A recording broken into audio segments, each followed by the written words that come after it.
નમસ્કાર, જય હિન્દ. સ્વાગત છે આપ સૌ દોસ્તોનું લક્ષ્યમ એકેડમીના આ ડિજિટલ યુટ્યુબ પ્લેટફોર્મ પર. દોસ્તો, તમે સાંભળ્યું હશે કે ગુજરાત હાઈકોર્ટની અંદર ભરતીઓ છે આવી રહી છે. કયા આધારે આપણે કહી શકીએ કે ગુજરાત હાઈકોર્ટની અંદર ભરતીઓ આવી રહી છે? તો મારા મિત્રો, ગુજરાત હાઈકોર્ટની અંદર એક ભરતી કેલેન્ડર છે એ જાહેર થયું છે અને આ ભરતી કેલેન્ડરની માહિતી થોડા દિવસ પહેલા મેં મારા ઓફિશિયલ એક્સ એકાઉન્ટના માધ્યમથી તમને લોકોને આપેલી છે. તમે પણ જો આવી વિશ્વાસપાત્ર માહિતી મેળવવા ઈચ્છતા હોય તો ટ્વિટર એટલે કે એક્સ પ્લેટફોર્મ ઉપર ધવલ મારું કરીને સર્ચ કરજો. તમને મારું હેશટેગ એટલે કે મારું એક્સ પ્લેટફોર્મ હેન્ડલ છે એ મળી જશે અને જેને ફોલો કરી શકો છો કે જેથી તમને વિશ્વાસપાત્ર અને 100% વેરીફાઈ ઇન્ફોર્મેશન મળી શકે. તો અત્યારે આવી રીતે જે છે જાહેર કરવામાં આવ્યું છે. આ એક પ્રકારનો કેલેન્ડર તમે કહી શકો, ડિસ્ટ્રિક્ટ રિક્રુટમેન્ટ પ્રોસેસ છે. આ એક માંગણા પત્રક છે અને આમાં અંદાજિત રીતે વાત કરી દીધી છે. જે વાત છે કે અહીંયા પ્યુનની ભરતી આવી રહી છે. પ્યુન એટલે કે જેને કહેવાય હાઈકોર્ટ પ્યુન. હાઈકોર્ટ પ્યુન કયો અથવા તો પટ્ટાવાળા કયો, એ રીતે આ પ્યુનની ભરતી આવી રહી છે. ક્યારે આવી શકે છે, ક્યાર સુધીમાં આવી શકે છે? તો કે આની ભરતી છે એ 30 એપ્રિલ છે, એના બાદ આ ભરતી તમને જોવા મળશે. જનરલી અત્યાર સુધીની તમે કોઈ પણ રિક્રુટમેન્ટ પ્રોસેસ ઉપાડીને જોઈ લો, હાઈકોર્ટની જે રિક્રુટમેન્ટ પ્રોસેસ હોય છે એ ઓલમોસ્ટ એપ્રિલ મહિના બાદ, એટલે કે એ વસ્તુ તમને એપ્રિલ મહિના બાદ એપ્રિલ, મે અને જૂન આ 3 મહિનાની અંદર તમને દેખાશે. એટલે આ જ પ્રકારેથી આવી જ રીતેથી આ ભરતી પણ આવી રહી છે. હવે મુદ્દો 2 કે હાઈકોર્ટની અંદર આ પ્યુન છે તો અંદાજિત કેટલી જગ્યાઓ આવશે? અંદાજિત જે છે, જે હું તમને વાત કરું તો 200+ જગ્યાઓ આ અત્યારે હાલ આવી શકે છે આ માહિતી. બીજી વાત કે હવે તમને એ ખબર પડી ગઈ કે હવે હાઈકોર્ટ પ્યુન બનવું હોય તો એના માટેની શૈક્ષણિક લાયકાત શું છે, કોણ બની શકે હાઈકોર્ટ પ્યુન તરીકે? તો મારા મિત્રો, હાઈકોર્ટ પ્યુનની અંદર A to Z તમામ માહિતી છે તમને આપી દઈશ.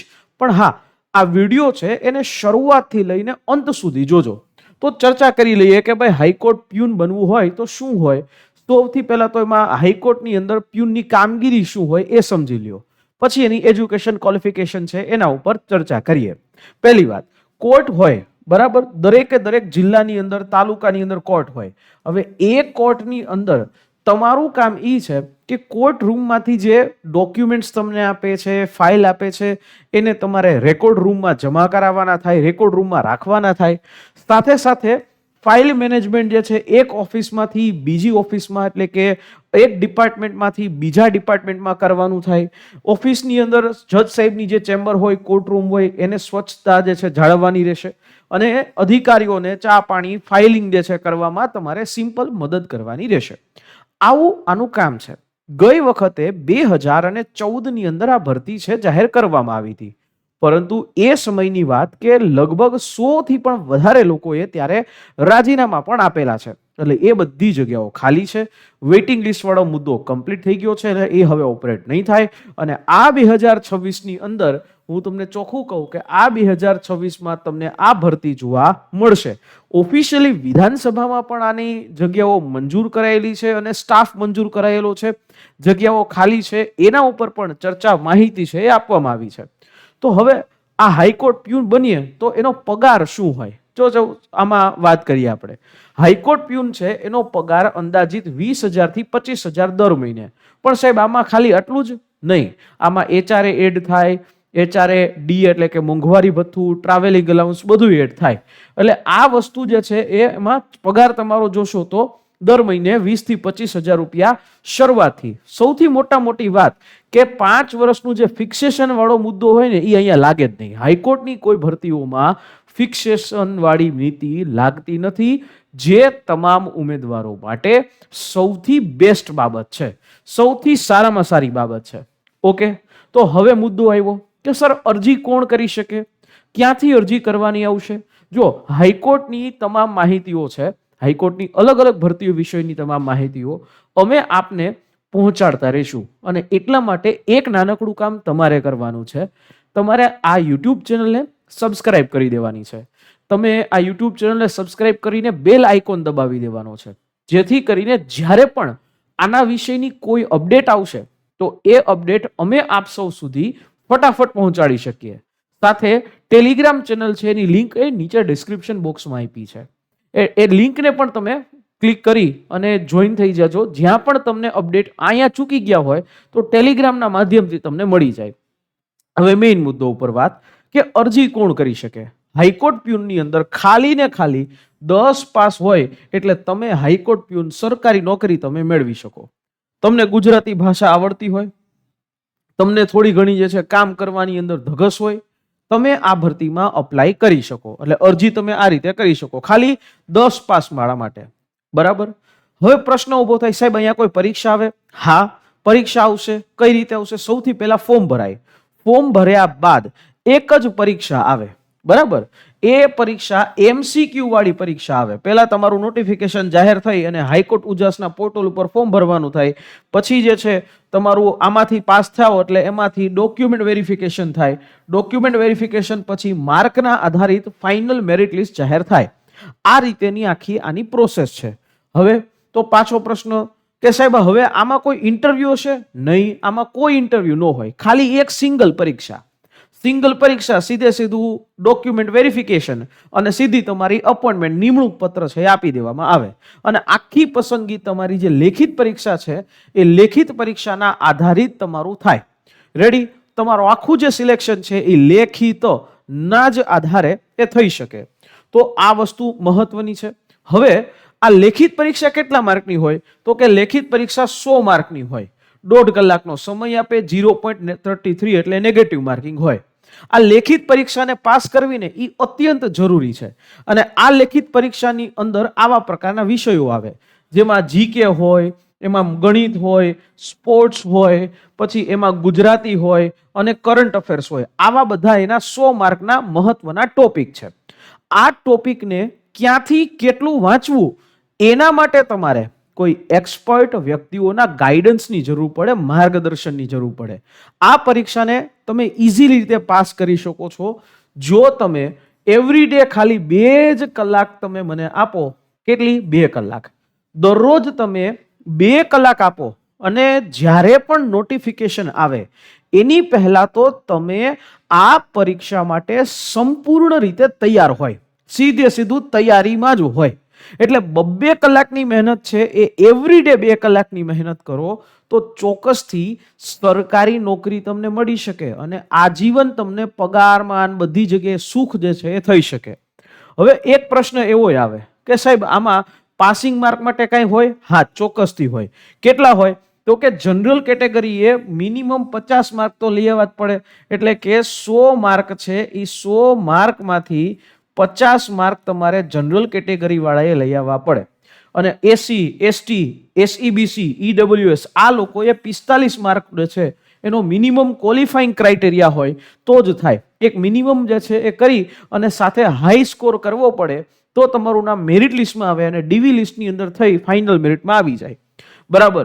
તો લાખો ઉમેદવારો આમાં ફોર્મ ભરે અને એનો એક પરીક્ષા થાય, ક્વોલિફાઈ સ્ટાન્ડર્ડ થાય અને પછી છે એ આ પરીક્ષામાંથી ડીવી લિસ્ટ નીકળે અને પછી છેલ્લે અપોઇન્ટમેન્ટ આપવામાં આવે. આ અપોઇન્ટમેન્ટ એ એક પ્રોસેસ છે. સૌથી સારી બાબત એ ખાલી એક જ પરીક્ષા અને એ એક પરીક્ષામાં તમારું આજીવન સુખ છે એ થઈ શકે. હાઈકોર્ટ જેવી હાઈકોર્ટ પ્યુન પટ્ટાવાળાની નોકરી જે છે તમને મળી શકે. કહેવાય નાની પણ બીજા બધાય કરતા આ ભરતી એવી છે કે ફિક્સેશન જ નથી. રેવન્યુ તલાટીમાં 5 વર્ષ સુધી ફિક્સેશન. કાલ સવારે નવું પગાર પંચ લાગુ પડે, સૌથી પહેલું આને લાગુ પડશે અને નવું પગાર પંચ એટલે 8મું પગાર પંચ આને લાગુ પડશે. એટલે આજે તમને 25 થી 30 હજારનો પગાર છે એ સીધો 40-45 હજાર રૂપિયાનો પગાર એક પટ્ટાવાળાનો થશે. તો વિચારો કે આ ભરતીમાં જો તમે સમય પહેલા ચાલશો તો તમારી પાસે રિવિઝન કરવાનો ટાઈમ હશે, તમારી પાસે પ્રેક્ટિસ કરવાનો ટાઈમ હશે, તમારી પાસે તમામ વસ્તુઓને સમજવાનો ટાઈમ હશે. નોટિફિકેશન આવે એના પછી ગામ આખું ભરતીની તૈયારી કરવા બેસશે. પણ નોટિફિકેશન આવ્યા પહેલા હવે આપણને ખબર છે નોટિફિકેશન આવવાની છે તો હવે આપણે તૈયારી શરૂ કરી દઈએ તો એનો ફાયદો સૌથી મોટો એ છે નોટિફિકેશન પછી તરત જ કદાચ ગમે ત્યારે પરીક્ષા લઈ લે તમે એના માટે રેડી હોય, તમે આ ભરતી માટે સંપૂર્ણ રીતે તૈયાર હોય, તો એટલા માટે તમારે જોઈન થવું જોઈએ. બરાબર. અહીંયા પ્રશ્નો જે છે એમાં તમને હું ફાઇનલ મેરિટ લિસ્ટની અંદર આવવા માટે તમારે ઘણું વસ્તુ ધ્યાન રાખવી પડે. જેમ કે તમારે ગુજરાતી ગ્રામરે જોવું પડે, જીકે ડેઈલી કરવું પડે, મેથ્સ જે છે એ જોવું પડે, સરસ પ્રેક્ટિસ કરવી પડે. આ બધી જ વસ્તુઓ તમને લક્ષ્યમ એકેડેમી, જેમણે હાઈકોર્ટની અંદર સૌથી વધારે રિઝલ્ટ આપ્યું છે, જો ગુજરાતની અંદર સૌથી વધારે અફોર્ડેબલ અને સૌથી વધારે રિઝલ્ટ આપવા વાળી સંસ્થા લક્ષ્યમ એકેડેમીના જે લાઈવ પ્લસ રેકોર્ડેડ કોર્સિસ છે એમાં જોડાઈ શકો છો. આ કોર્સની વિશેષતા એ છે કે તમને ઘર બેઠા દરરોજ 2-2 કલાકની મહેનતથી જેવું તમે ક્લાસરૂમમાં કરો છો સેમ ટુ સેમ મોબાઈલ અથવા તો લેપટોપ કે ટીવીના માધ્યમથી સીધા ડાયરેક્ટ શીખી શકશો. સાથે સાથે મોક ટેસ્ટ, ટોપિક ટેસ્ટ અને બધી જ વસ્તુ, પીડીએફ મટીરિયલ, બધી જ વસ્તુઓ મળશે. અને એ કેટલા રૂપિયામાં? તો કે માત્ર 3000 રૂપિયામાં. આ 3000 રૂપિયા તમારી જિંદગી માટે સૌથી મહત્વના છે. એક કપડાની જોડી અત્યારે 3500 ની થાય, તો 3000 રૂપિયાની અંદર તમને તમારું આખું જિંદગી સુખ થઈ શકે એવી તક તમને મળી રહી છે. આ બેચની લાઈવ બેચની શરૂઆત આપણે 1 એપ્રિલ પછી કરી રહ્યા છીએ. તો ફટાફટ જો વહેલા તે પહેલાના ધોરણે જોડાઈ જાઓ કે જેથી કરીને તમને આ વસ્તુની અંદર દરરોજ 2 કલાકની મહેનત મળે અને એ 2 કલાકની મહેનત કરશો એટલે લખી દઉં હું, તમે પાસ થશો. આના માટે તમારે અમારી હેલ્પલાઇન નંબર 9429077607 આ હેલ્પલાઇન નંબર ઉપર કોલ કરજો, ડેમો વિડીયોઝ જોજો, ટેસ્ટો જોજો, બધી જ વસ્તુઓ છે અને એના આધારે તમે ડિસિઝન લ્યો. માત્ર 3000 રૂપિયા એટલે કે એવી કિંમત પણ નથી કે એક કપડાની જોડી, મેં તમને કીધું ને કે 3500 રૂપિયાની અત્યારે મિનિમમ સારી એ કપડાની જોડ આવે, તો એક મહિનો આપણે કે એક દિવાળી આપણે કપડાની જોડ ઓછી લેશું અને ભરતી જે છે એની તૈયારી કરી અને વ્યવસ્થિત તૈયારી કરીને તૈયારી જે છે એની અંદર આપણે મેરિટ લિસ્ટમાં નામ લઈ આવી અને સરકારી નોકરી મેળવશું. આશા રાખીએ આ માહિતી સમજાઈ હશે. તેમ છતાં તમારા મનના કોઈ ક્વેશ્ચન છે તો અહીંયા આ હેલ્પલાઇન નંબર ઉપર કોલ કરી શકો છો. આના ફોર્મ ભરાવાના એ 30 તારીખ પછીથી શરૂઆત થશે, ત્યારે હું તમને ઓફિશિયલી અપડેટ આવી વિડીયોમાં જાણ કરીને પણ તમને આપીશ. એટલે હા, ભૂલ્યા વગર આ યુટ્યુબ ચેનલને સબસ્ક્રાઇબ કરી દેજો. મળીએ નેક્સ્ટ સેશનમાં. જય હિન્દ, જય ભારત.